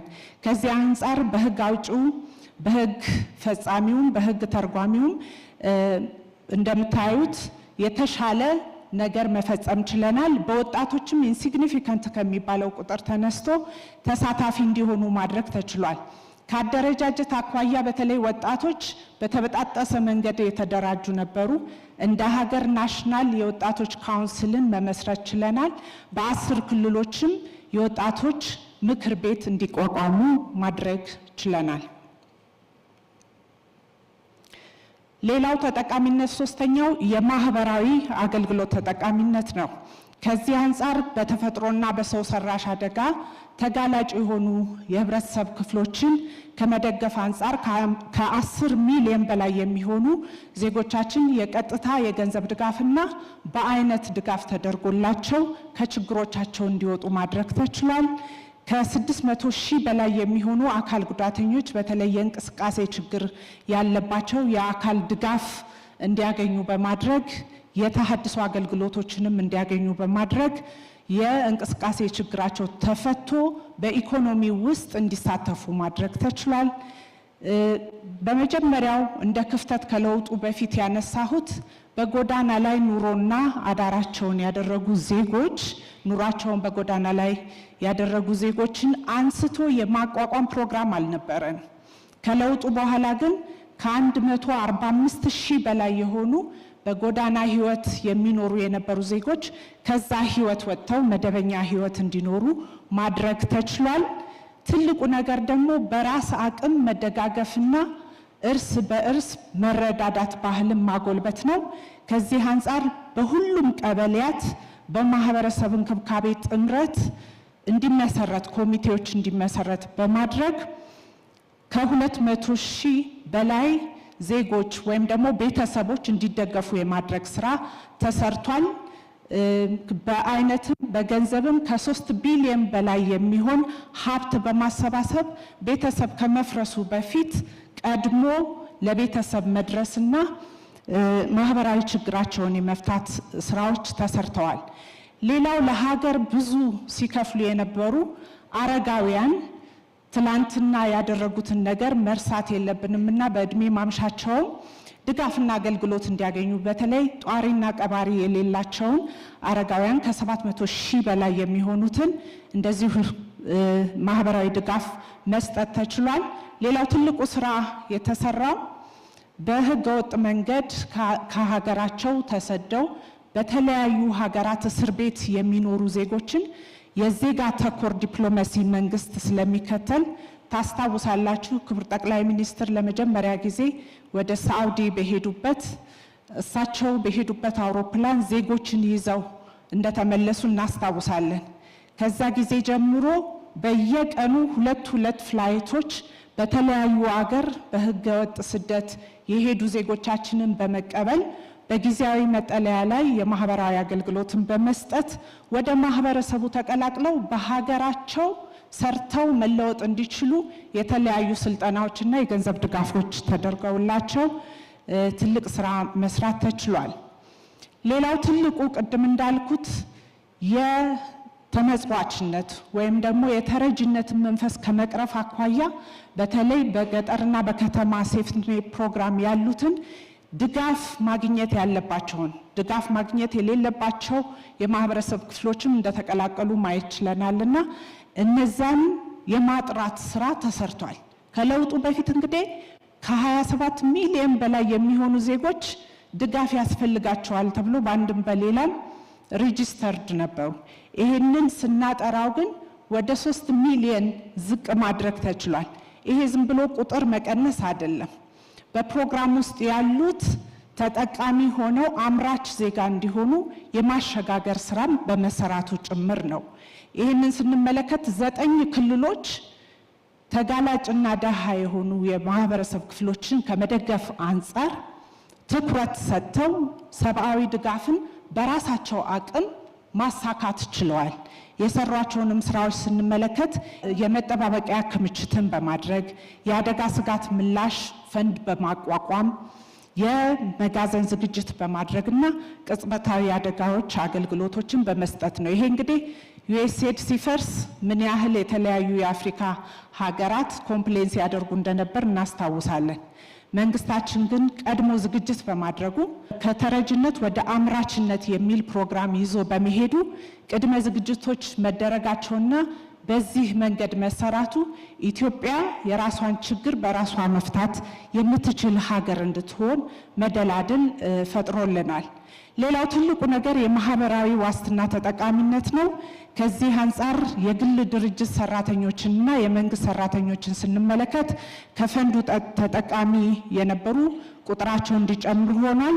በተለይ ዝቅተኛ የጡረታ አበልን ስንመለከት ከለውጡ በፊት በጣም ጥቂት ነበረ። በግልና በመንግስት ሰራተኞችም ልዩነት ነበረው። አሁን ግን ያ አበል ከፍ እንዲልና ሁለቱም በእኩል ተጠቃሚ እንዲሆኑ ማድረግ ተችሏል።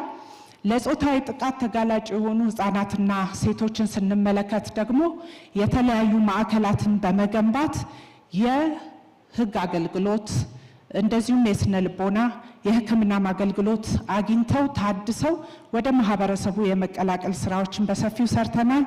ኢትዮጵያ የሴት ልጅ ግርዛትና ያለ ዕድሜ ጋብቻን በተለይ የተለያዩ ቀበሌዎችን ነፃ ከማድረግ አኳያ የዓለም አቀፍ የስነ ህዝብ ተሸላሚም እንድትሆን ተችሏልና ይህም ትልቅ ስራ የተሰራበት ነው።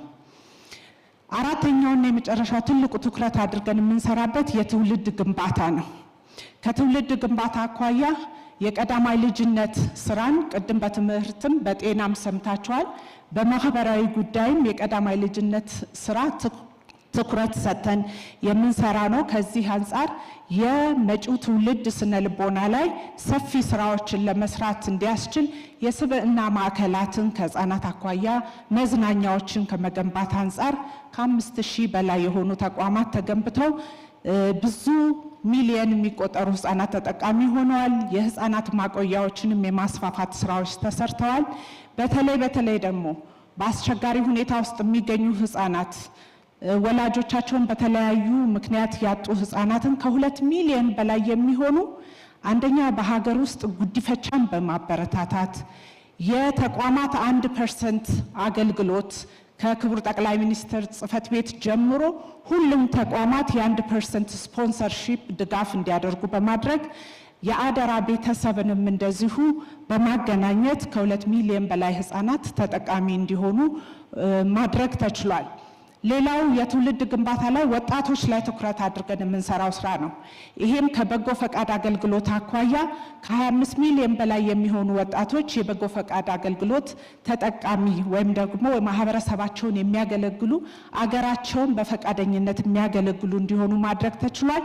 በዚህም ከ137 ቢሊዮን ብር በላይ የሚሆን ሀብት ተሰባስቦ ለደሃና ተጋላጭ ለሆኑ የህብረተሰብ ክፍሎች ወጣቶች ብቻ ከ300,000 በላይ ቤቶችን ገንብተው አስረክበዋል። ይሄ በበጋም በክረምት ወራትም የተደረጉ የበጎ ፈቃድ አገልግሎት ስራዎች ናቸው።